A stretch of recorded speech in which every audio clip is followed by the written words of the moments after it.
Hello everyone, welcome to step up academy. I am Ruchi Upadhyay और आपको क्या पढ़ाने जा रही हूँ, केमिस्ट्री। लेकिन ये कहाँ आने वाले हैं केमिस्ट्री के क्वेश्चंस?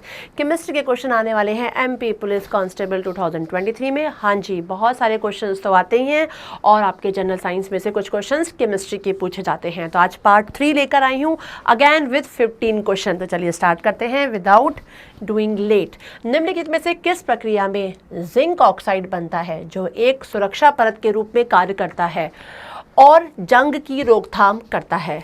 बच्चों, आप सभी जानते हैं कि कोरोजन मतलब जंग लगना जिसको बोलते हैं, rusting of iron, specially rusting iron में होता है।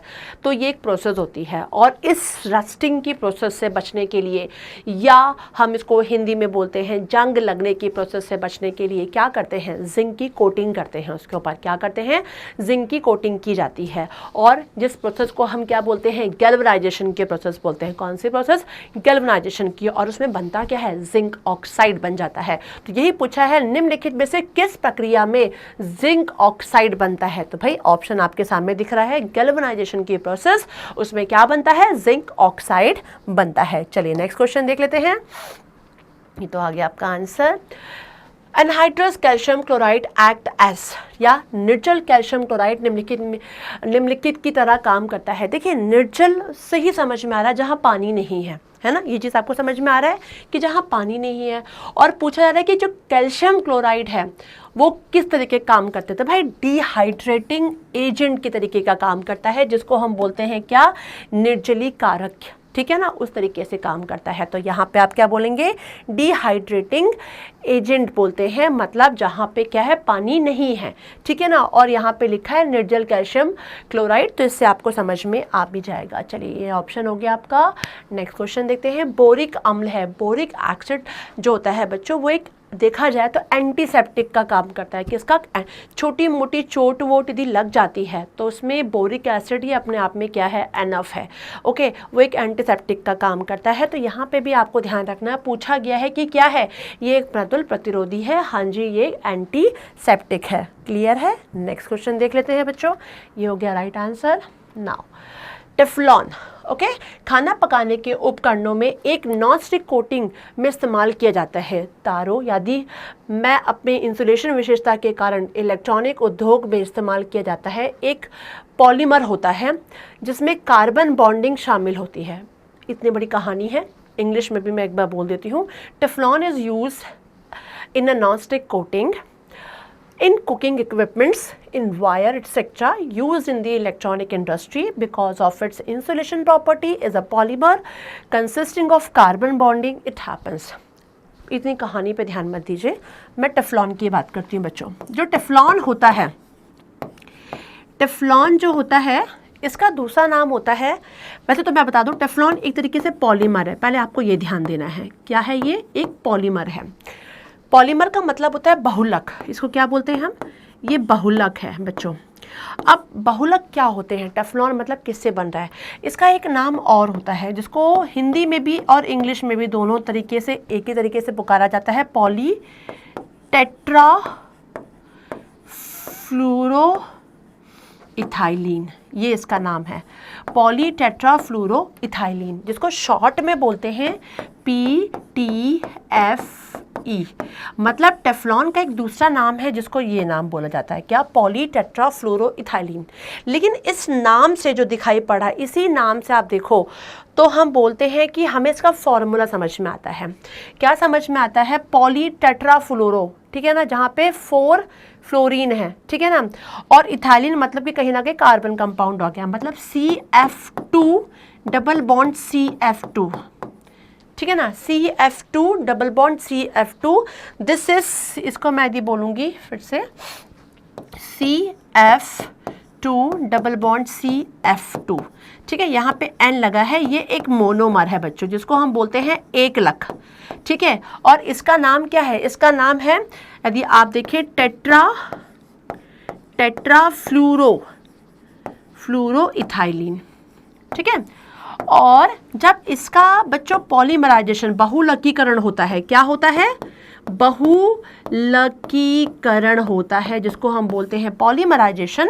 तो इस तरीके से बॉन्डिंग बनने के बाद ब्रेक होके bond CF2 single bond CF2 करके बनाता है जिसको हम बोलते हैं क्या, टेफ्लॉन। इसी का नाम होता है टेफ्लॉन और दूसरा नाम है इसका PTFE पॉलीटेट्राफ्लोरोइथाइलिन। ये आपके सामने मैंने बता दिया। अब आपसे ये पूछा गया है क्या कि इसमें कार्बन बॉन्डिंग शामिल होता है, तो क्लोराइड के साथ इसकी बॉन्डिंग होती है कि फ्लोराइड के साथ कि ब्रोमीन के साथ कि आयोडाइड के साथ। तो देखिए बच्चों, आपको खुद दिखाई पड़ रहा है F2 दिख रहे हैं, CF2 डबल बॉन्ड CF2 है ना, और इससे बना Teflon CF2 single bond CF2, मतलब क्या दिख रहा है आपको, फ्लोराइड ही दिख रहा है। तो ऑप्शन विल बी बी। ठीक है जी, ये एक पॉलीमर है। ठीक है, ये एक एडिशन पॉलीमर, पॉलीमराइजेशन प्रोसेस के थ्रू बनता है। किसके थ्रू बनता है, एडिशन पॉलीमराइजेशन, जिसको हम बोलते हैं योगात्मक बहुलीकरण। योगात्मक बहुलीकरण से क्या बनता है, टेफ्लॉन बनता है। ठीक है, टेफ्लॉन जो कि किसके साथ इसकी बॉन्डिंग होती है, कार्बन की फ्लोरीन के साथ होती है, और कार्बन फ्लोराइड जिसको कार्बन टेट्राफ्लोराइड बनाता है, CF2 यहाँ पे दिख रहा है आपको। तो 2 F2 एक तरफ है, 2 F2 एक तरफ है, लेकिन पूरा यदि हम नाम लें तो टेट्राफ्लोरो क्या कहलाएगा आपका, टेट्राफ्लोरो इथाइलिन। तो यहाँ पे फॉर्मूला बनेगा CF2 सिंगल बॉन्ड CF2। तो आप ध्यान रखिएगा टेफ्लॉन में फ्लोराइड होता है। ठीक है ना, तो हम F याद रखेंगे इसमें। नेक्स्ट क्वेश्चन देख लेते हैं। फ्लोराइड हो गया। नील का प्रयोग किया जाता है भाई, इंडिगो इज यूज फॉर, सभी को पता है कि डाई करने में, है ना, तो रंजक के रूप में या डाई करने में, किसी भी इंडस्ट्री में, स्पेशली जितनी भी डाई इंडस्ट्री होती है ना, वहाँ पे इसको हम यूज करते हैं। नेक्स्ट देख लेते हैं। प्रबल अम्लों को रखने का बर्तन निम्नलिखित के बने होते हैं। The vessels for storing strong acid are bed of the following. बच्चों क्या होता है, जो स्ट्रॉन्ग एसिड होते हैं, स्ट्रॉन्ग एसिड में नाम है HCl का, H2SO4 का एंड HNO3। ये तीन क्या हैं बच्चों, स्ट्रॉन्ग एसिड है। ठीक है, हाइड्रोक्लोरिक एसिड, सल्फ्यूरिक एसिड और नाइट्रिक एसिड, जिसमें से सल्फ्यूरिक एसिड तो क्या है, king of chemical, king of acid भी बोलते हैं इसको, अम्लों का राजा जिसको बोलते हैं ना, अम्लों का राजा क्या है, सल्फ्यूरिक एसिड है। तो ये जो बोला जा रहा है कि स्ट्रॉन्ग एसिड को किस तरीके के वेसल में, किस तरीके के बर्तन में रखा जाता है, ये चीज़ें। तो बच्चों क्या होता है कि यदि हम एसिड को किसी भी मेटल के साथ रख देंगे, मेटल में रख देंगे, तो क्या होता है, एसिड रिएक्ट कर जाएगा। एसिड रिएक्ट कर जाएगा और रिएक्ट करके क्या बनाएगा, हाइड्रोजन गैस को प्रोड्यूस करेगा जो कि कंबस्टेबल होता है। ठीक है ना, तो मतलब एसिड को यदि हम मेटल के साथ रखेंगे तो कंबस्टेबल हो सकता है। इसके अलावा घर में भी हम बात करें कि देखो हम लोग ऑर्गेनिक एसिड्स को खाने में यूज़ करते हैं, बहुत सारे ऑर्गेनिक एसिड हैं जो खाने में, लाइक दही हो गया, लेमन हो गया, है ना, लेमन जूस आप लोग पीते हो, तो ये सब चीज़ें क्या हैं, एसिड है।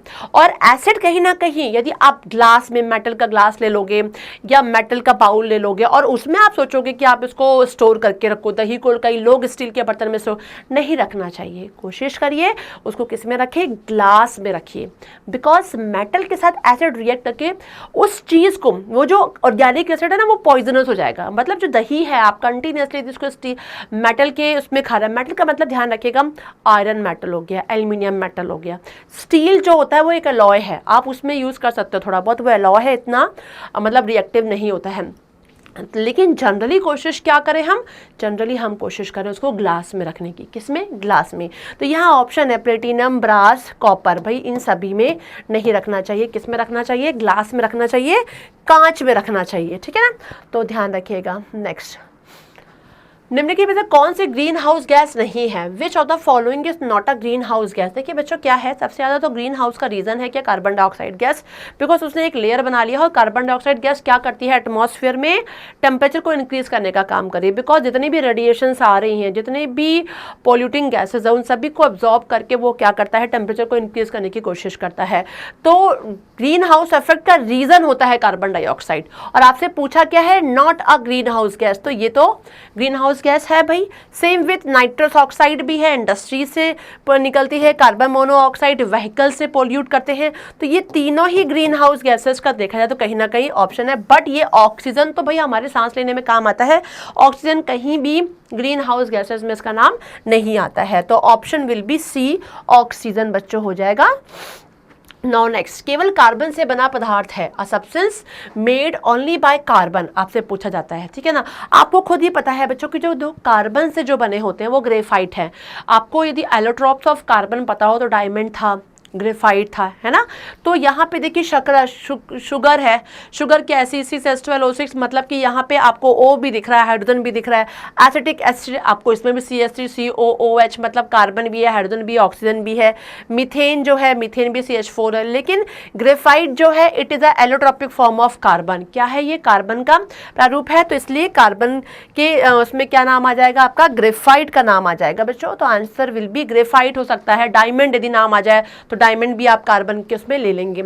आभूषण को बांधते समय सोने में मिलाई जाने वाली धातु है। देखिए गोल्ड जो होता है 24 कैरेट का जो गोल्ड होता है दैट इज वेरी सॉफ्ट, इतना सॉफ्ट होता है बच्चों कि उससे ना हम ऑर्नामेंट नहीं बना सकते हैं। हम सोचें कि हम कंगन बना लें, गले के हार बना लें, तो it is not possible, because वो इतना सॉफ्ट होता है, उस तरीके का स्ट्रक्चर ही नहीं बन पाता है। तो उसमें क्या मिलाते हैं? उसमें मिलाते हैं कॉपर बच्चों। कॉपर मिलाने के बाद क्या होता है, वो 22 कैरेट में, 18 कैरेट में, इस तरीके से कैरेट का बना के उसको बेचा जाता है मार्केट में। क्यों? क्योंकि कॉपर के मिलाने से क्या होता है, उसमें हार्डनेस आती है, उसकी टेंसाइल स्ट्रेंथ बढ़ जाती है, ठीक है ना। तो यहाँ पे लिखा है ना कि क्या आभूषण को बनाने में किस तरीके क्या चीज़ को मिक्स किया जाता है, तो भाई यहाँ पे देखिए आंसर में देखिए क्या है, copper. Copper will be right answer. कि गोल्ड की जो ज्वेलरी बनाई जाती है उसमें क्या मिक्स करते हैं? कॉपर करते हैं, कि उसका टेंसाइल स्ट्रेंथ बढ़ जाए और उसको मजबूती मिले, है ना, क्योंकि जो मेन होता है वो सॉफ्ट टाइप का होता है। नेक्स्ट देख लेते हैं, निम्न में से क्या एक मिश्रण नहीं है? मिश्रण का मतलब होता है मिक्सचर, कहीं ना कहीं कोई ना कोई मिक्सचर से बनाते हैं। Glass, glass is a mixture, yes. इसके अलावा ब्रास इज अ मिक्सचर क्योंकि एलॉय है, कई चीज़ से बना हुआ है। Steel is also a mixture, but graphite is not a mixture. ये क्या है? ये कार्बन का एक एलोट्रॉपिक फॉर्म है, कार्बन का एक फॉर्म है। तो यहाँ पे आंसर विल बी ग्रेफाइट। यहाँ पे ग्रेफाइट आपका राइट आंसर हो जाएगा। नेक्स्ट, वायुमंडलीय हवा का सबसे बड़ा घटक है, the largest component of atmospheric air. देखिए हमारे एटमॉस्फेयर में बच्चों, जहाँ तक लोग यदि समझते तो समझते होंगे सबसे ज़्यादा एटमॉस्फेयर में ऑक्सीजन है, तो ऐसा नहीं है। हम देखें तो सबसे ज़्यादा एटमॉस्फेयर में क्या है? नाइट्रोजन है। तो ध्यान रखिएगा यहाँ ऑप्शन भी क्या आएगा? मेन नाइट्रोजन लिखा, द लार्जेस्ट कंपोनेंट, तो सबसे ज़्यादा क्या है? नाइट्रोजन है, जो 78.08, कुछ जगहों पे 78.8 ऐसे करके लिखा हुआ है, मतलब स्पेशली मान के चलिए 78% में क्या है? नाइट्रोजन है। उसके बाद बच्चों नाम आता है 20% में किसका? ऑक्सीजन का। एंड देन अदर गैसेज आपकी आती हैं। तो 78 + 20 तो आप खुद ही देख रहे हैं क्या हो गया, सिंपली 98 तो यही हो गया। 2% में अदर गैसेज आ जाती हैं। तो सबसे ज़्यादा क्या है? एटमॉस्फेयर में नाइट्रोजन है। लेकिन दिमाग में आता होगा ना कि मैडम नाइट्रोजन क्यों है, ऑक्सीजन क्यों नहीं है? क्योंकि देखो बच्चों क्या है, आप लोग यदि देखें तो आप एक बार नाइट्रोजन साइकिल को जरूर पढ़ लीजिएगा, आपको इस क्वेश्चन का आंसर बहुत अच्छे तरीके से मिल जाएगा। नाइट्रोजन साइकिल पढ़ना इसलिए जरूरी क्योंकि जो हमारा एक साइकिल है, एक हमारी जो फूड चेन है ना, बायोलॉजिकल केमिकल बायोजियोकेमिकल साइकिल जो हमारी है, वो कहीं ना कहीं देखा जाए तो नाइट्रोजन पे बहुत डिपेंड करती है। क्योंकि नाइट्रोजन में जो सॉइल होते हैं, सॉइल में क्या होते हैं? नाइट्रेट और नाइट्राइट होते हैं, जो नाइट्रीफाइंग बैक्टीरिया, डीनाइट्रीफाइंग बैक्टीरिया के थ्रू डिकम्पोज होते हैं, और वही कहीं ना कहीं कन्वर्ट होते हैं किसमें? प्रोटीन में। और हमें जो प्लांट से मिलते हैं वो क्या मिलते हैं? प्रोटीन्स मिलते हैं, जो हमारी बॉडी में जितने भी हैं सारे एनिमल्स एंड ह्यूमन बींग्स, सबको in the form of protein मिल रहा होता है। तो nitrogen in the form of protein होता है, अमीनो एसिड प्रोटीन के फॉर्म में होता है। एटमॉस्फेयर में भी देखा जाए तो नाइट्रोजन होता है। क्यों होता है? एटमॉस्फेरिक ऑक्सीजन से रिएक्शन कर लेता है, वाटर से रिएक्शन कर लेता है, वाटर वेपर से सल्फ्यूरिक एसिड बना लेता है, नाइट्रिक एसिड बनाता है और एसिड का रीजन बन जाता है। कहने का मतलब ये है कि नाइट्रोजन एक्सेस अमाउंट में है, चाहे वो एटमॉस्फेयर हम एयर की बात करें और चाहे हम बात करें सॉइल से। और सॉइल से एक जो साइकिल चल रही है हमारी नाइट्रोजन साइकिल को आप पढ़ेंगे तो आपको सब समझ में अच्छी तरीके से आ जाएगा। तो यहाँ पर option will B nitrogen. Now next देख लेते हैं, पौधों के विकास के लिए मिट्टी की पीएच की कितनी अनुमानित मात्रा होती है? भाई जो मिट्टी का जो पीएच है बच्चों ये रहता है, कितना रहता है? 5.5 to 7.5, ठीक है ना। एसिडिक से थोड़ा सा देखा जाए तो ये न्यूट्रल से थोड़ा ज़्यादा आता है। तो जो अप्रॉक्सीमेट रेंज है सॉइल का वो क्या होता है आपका? 5.5 से 7.5 रहता है बच्चों। नेक्स्ट देख लिए, इनमें से किसे फल पकाने के लिए प्रयोग किया जाता है? मतलब फल आप पे देखा होंगे कि बहुत सारे ऐसे होते हैं जिसको फ्रूट्स को बहुत जल्दी वो पक जाए, माना जाए तो वो हमारे लिए हार्मफुल होते हैं, हमारी बॉडी के लिए अच्छे नहीं होते हैं, लेकिन उनको जल्दी पकाने के लिए यूज़ किए जाते हैं क्योंकि केमिकल तो केमिकल ही होते हैं। तो यहाँ पे क्या है, ये दोनों देखिए, वैसे कैल्शियम कार्बाइड यहाँ पे ये भी होता है और बच्चों एसिटिलीन भी होता है, लेकिन यहाँ पे ऑप्शन में देखिए लिखा है कैल्शियम कार्बोनाइड और एसिटिलीन दोनों दिया, तो इसलिए ये सब नहीं होंगे। आप ऑप्शन में क्या लेंगे, कैल्शियम कार्बोनाइड और कार्बाइड और एसिटिलीन दोनों इसमें पाए जाते हैं। किसमें, किसी भी फ्रूट को पकाने में इसका काम यूज होते हैं। नाउ नेक्स्ट देख लेते हैं, निम्नलिखित गैसों में से किसमें एक तीखी गंध होती है?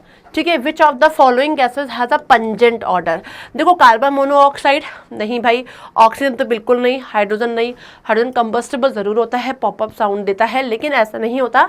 अमोनिया, अमोनिया जो गैस होती है, अमोनिया अपने आप में एक पंजेंट स्मेल होती है। यदि आपको ऐसे फील करना है, यदि आप माना कि केमिस्ट्री के स्टूडेंट नहीं हैं, आप केमिस्ट्री लैब में नहीं गए हैं, तो आप नोटिस करिएगा जितने भी ब्लीचिंग एजेंट होते हैं बच्चों, यदि आप देखें कि जो लोग ब्लीच करवाते हैं फेस में, जो लोग अपने हेयर के कलर को चेंज करवाते हैं, तो उसमें ना जो चीज़ ब्लीचिंग एजेंट, ब्लीचिंग क्या होता है, जो कलर चेंज करता है ना, आपको डिफरेंट डिफरेंट कलर मिलता है, तो जो ब्लीचिंग एजेंट यूज होता है उसमें अमोनिया होता है। उसकी एक अजीब सी पंजेंट सी स्मेल होती है जो आंखों को भी चुभती है, हमारे अजीब से हमें मतलब इरिटेशन सा क्रिएट करवाती है और उसकी स्मेल भी अजीब से होती है, तो वो होता है अमोनिया।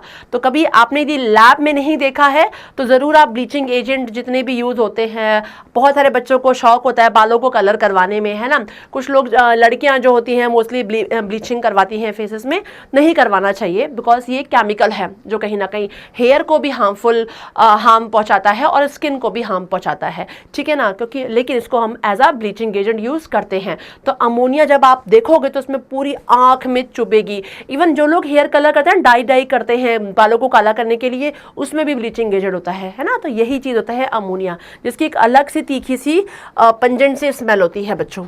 नाउ नेक्स्ट देख लेते हैं, एक ऑक्सीजन परमाणु में कितने संयोजी इलेक्ट्रॉन होते हैं? How many valence electron are there in an oxygen element? देखो बच्चों, ऑक्सीजन जो होता है उसका एटॉमिक नंबर कितना होता है? 8 होता है। जब हम ये जो 8 है बच्चों, ये इसका वैलेंस इलेक्ट्रॉन नहीं होता है, ध्यान रखिएगा, ये एटॉमिक नंबर होता है। अब ये जो 8 है, आपको इसको इलेक्ट्रॉनिक कन्फिगरेशन करना पड़ेगा, इलेक्ट्रॉनिक विन्यास करना पड़ता है।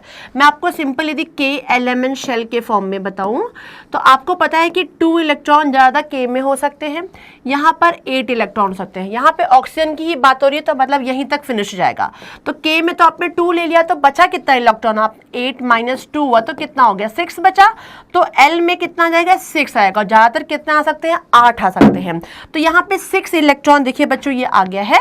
तो ये 6 जो आउटर मोस्ट शेल में इलेक्ट्रॉन होता है बेटा, यही क्या होता है? इसी को हम बोलते हैं वैलेंस इलेक्ट्रॉन।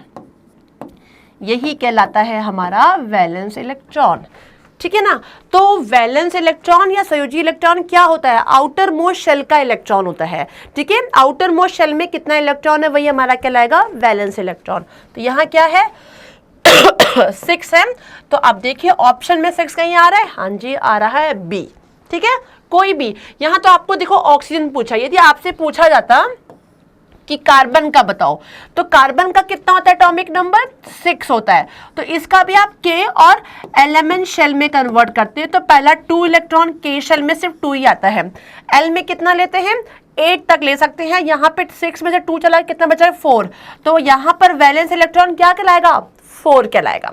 यदि मैंने बोला नाइट्रोजन, नाइट्रोजन का बच्चा होता है 7, ठीक है ना। तो 7 का मतलब होता है, अब इसका भी के एल में करोगे तो के में तो 2 ले लिया, बचा कितना? 5 बचा, क्योंकि 8 इलेक्ट्रॉन मोस्टली चाहिए होते हैं अपने को, तो 5 बचा। तो आपका वैलेंस इलेक्ट्रॉन क्या हो जाएगा? 5। आउटर मोस्ट शेल में जो भी इलेक्ट्रॉन होगा बच्चों, वही क्या कहलाएगा? वैलेंस इलेक्ट्रॉन कहलाएगा। तो ऑक्सीजन के अलावा देखिए मैंने आपको यहाँ पे कार्बन, नाइट्रोजन बता दिया, वैसे आप बहुत सारे कर सकते हो। मैग्नीशियम सबका आउटर मोस्ट शेल का इलेक्ट्रॉन ही उसका वैलेंस इलेक्ट्रॉन कहलाएगा। तो मेरे प्यारे बच्चों, आपको ये 15 क्वेश्चन बहुत ही इजी लग गए होंगे, समझ भी आ गए होंगे, है ना। तो जानबूझ के 15 क्वेश्चन लेकर आ रहे हैं कि आपके लिए बहुत टफ भी ना रहे और ये आपके लिए क्या रहे, इंपॉर्टेंट भी रहेंगे, इजीली याद भी हो जाएंगे और एग्जाम में आपको इससे फायदा भी हो जाएगा। तो वीडियो लाइक नहीं किए हैं तो लाइक कीजिए, सब्सक्राइब कीजिए, शेयर भी कीजिए दोस्तों को जो एमपी पुलिस का एग्जाम देने वाले हैं, और साथ साथ बेल आइकॉन को क्लिक जरूर कीजिए कि हमारे नेक्स्ट वीडियो का नोटिफिकेशन आपको जरूर मिल जाए। Thanks for watching this, bye bye.